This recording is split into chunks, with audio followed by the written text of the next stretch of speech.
ofu 2 abụọ 3 atọ 4 anọ 5 ise 6 isii 7 asaa 8 asatọ 9 9 10 iri o ndị be anyị nụanụ chinde ọnụ awa ka ọnụ sikwa sekọnụ bịa nọnyere anyị na izu ini na ngụmọnụ anyị na ọnụ Igbo.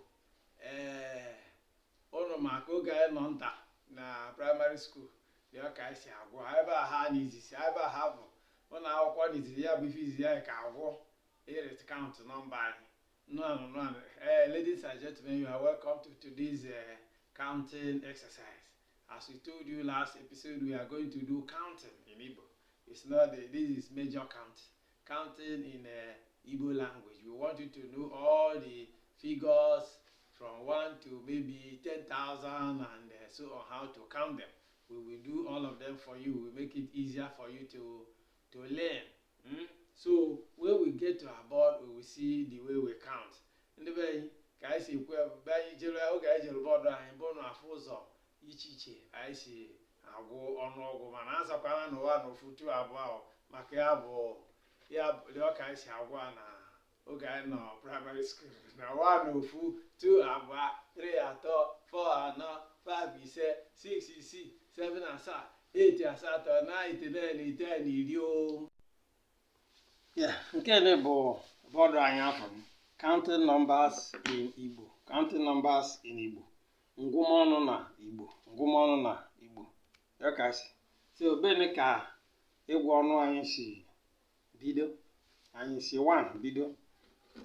Ka anyị n'ebe ejekere ike gwuru taa.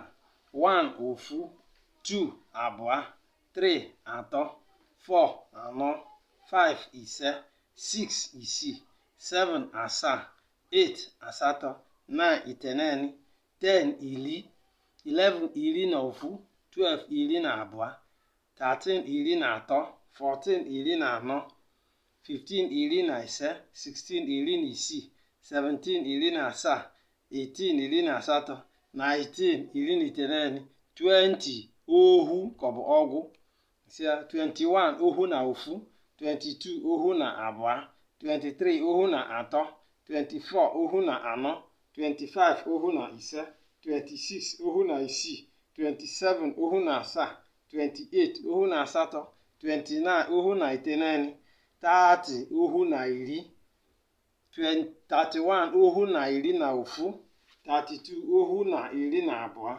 33 ohu na iri na atọ 34 ohu na iri na anọ 35 ohu na iri na ise 36 ohu na iri na isii 37 ohu na iri na asaa 38 ohu na iri na asatọ 39 ohu na iri na iteghete 20 ọgwụ na-abị 20 bụ ọgwụ na-abị 40 ọgwụ na-abị 41 ọgwụ na-abị na ofu 42 ọgwụ na-abị na abụọ 43 ọgwụ na-abị na atọ 44 ọgwụ na-abị na anọ 45 ọgwụ na-abị na ise 46 ọgwụ na-abị na isii 47 ọgwụ na-abị na asaa 48 ọgwụ na-abị na asatọ 49 ọgwụ na-abị na iteghete 50 ọgwụ na-abị na iri 51 ọgwụ na-abị na iri na ofu 52 ọgwụ na-abị na iri na abụọ 53 ọgwụ na-abị na iri na atọ 54 ọgwụ na-abị na iri na anọ 55 ọgwụ na-abị na iri na ise 56 ọgwụ na-abị na iri na isii 57 ọgwụ na-abị na iri na asaa 58 ọgwụ na-abị na iri na asatọ 59 ọgwụ na-abị na iri na iteghete 60 ọgwụ atọ 60 ọgwụ atọ 61 ọgwụ atọ na ofu 62 ọgwụ atọ na abụọ 63 ọgwụ atọ na atọ 64 ọgwụ atọ na anọ 65 ọgwụ atọ na ise 66 ọgwụ atọ na isii 67 ọgwụ atọ na asaa 68 ọgwụ atọ na asatọ 69 ọgwụ atọ na iteghete 70 ọgwụ atọ na iri 71 ọgwụ atọ na iri na ofu 72 ọgwụ atọ na iri na abụọ 73 ọgwụ atọ na iri na atọ 74 ọgwụ atọ na iri na anọ 75 ọgwụ atọ na iri na ise 76 ọgwụ atọ na iri na isii 77 ọgwụ atọ na iri na asatọ 78 ọgwụ atọ na iri na asaa 78 ọgwụ atọ na iri na asatọ 79 ọgwụ atọ na iri na iteghete 80 ọgụ anọ 80 ọgụ anọ 81 ọgụ anọ na ofu 82 ọgụ anọ na abụọ 83 ọgụ anọ na atọ 84 ọgụ anọ na anọ 85 ọgụ anọ na ise 86 ọgụ anọ na isii 87 ọgụ anọ na asaa 88 ọgụ anọ na asatọ 89 ọgụ anọ na iteghete 90 ọgụ anọ na iri 91 ọgụ anọ na iri na ofu 92 ọgụ anọ na iri na abụọ 93 ọgụ anọ na iri na atọ 94 ọgụ anọ na iri na anọ 95 ọgụ anọ na iri na ise 96 ọgụ anọ na iri na isii 97 ọgụ anọ na iri na asaa 98 ọgụ anọ na iri na asatọ 99 ọgụ anọ na iri na iteghete 100 ọgụ ise 100 ọgụ ise.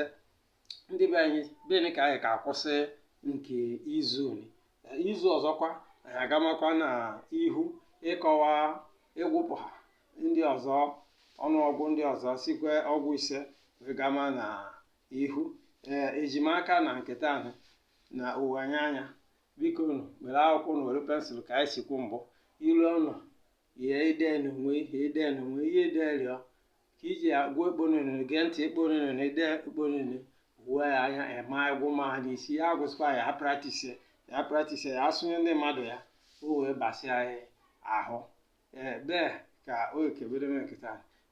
Gentlemen and ladies, I thank you so much. I hope you have been following this our counting from 1 ofu 2 abụọ as we counted to 100. This is where we are going to stop it for today. Next time or next episode, we are going to start from 101 and go on to another milestone. I hope you are going along with us. Please take your pen and paper and practice. Try to speak it. You speak the language. Use those words and figures in your spoken language so that they will become part of you. As we said earlier, please subscribe to this channel. That's the only way we know what we are doing is beneficial to you. That is the only way we know that you are supporting what you are doing. And that is please do this so that we have the energy, we have the enthusiasm to continue this wonderful work. I know it's going to profit you immensely.